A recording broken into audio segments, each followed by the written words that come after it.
நானும் எல்லாரும் மாதிரி ஏசி காரில் நான் உட்காந்துட்டு போக வேண்டியதானே? நான் நடிச்சுட்டு போறேன், முதல்ல சம்பளம் கூட வாங்கிருக்கலாம், இப்ப குறைச்சு வாங்கிட்டு போறேன். ஆக பணம் தானே, அதை வாங்கிட்டு நான் உட்கார்ந்து இருக்கலாமே.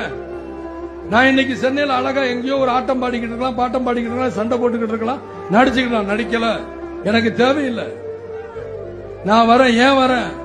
சரியா, ஒருவேளை வேற மாதிரி இருந்தா கூட நினைக்கல. ஆண்டவன் மனத்துல பாத்தீங்கன்னா எனக்கு 2 ஆம்பளை பேல, அவன் எதையோ சம்பாரிச்சுக்கிறான், எப்படியோ போட.